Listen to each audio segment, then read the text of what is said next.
Vidarbha news Marathi, सकारात्मकतेचा शिलेदार। सूरजनगरमध्ये तिघांना जखमी करणाऱ्या माकडांचा अखेर बंदोबस्त, पुसद वन विभागाची कारवाई।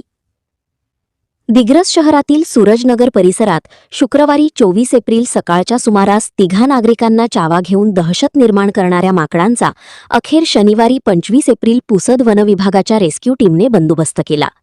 या कारवाईमुळे परिसरातील नागरिकांनी सुटकेचा निश्वास सोडला। मिळालेल्या माहितीनुसार जखमी करणारे माकड सूरजनगरमधील एका घरात लपून बसल्याची माहिती शनिवारी सकाळी वनविभागाला देण्यात आली।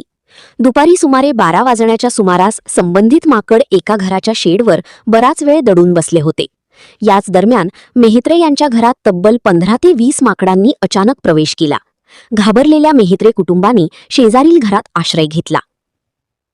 घटनेची गंभीरता लक्षात घेऊन स्थानिक नागरिकांनी दिग्रस वन विभागाशी वारंवार संपर्क साधण्याचा प्रयत्न केला, मात्र संबंधित कर्मचाऱ्याकडून टीम येत आहे, रस्त्यात आहे, जेवण करत आहे अशी कारणे देत सुमारे 2 तास विलंब झाल्याचा आरोप नागरिकांनी केला आहे। वन विभागाच्या अधिकाऱ्यांनाही संपर्क साधण्याचा प्रयत्न करण्यात आला, परंतु प्रतिसाद मिळाला नसल्याचेही समोर आले। दरम्यान सामाजिक कार्यकर्ते अमर नरोडे यांनी घटनास्थळी धाव घेत मेहत्रे यांच्या घरातील माकडांना बाहेर काढण्यात मदत केली। त्यानंतर एका हाताने अपंग असलेले आणि आक्रमक बनलेले माकड सूरजनगरमधील लिंबाच्या झाडावर दिसून आले।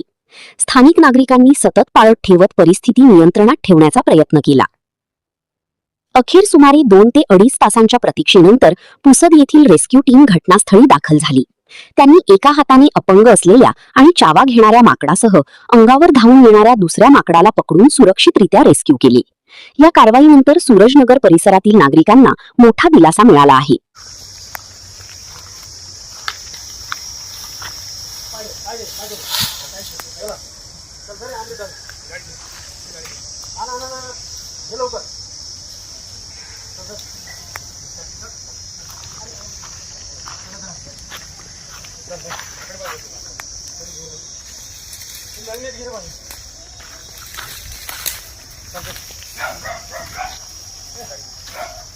Go again.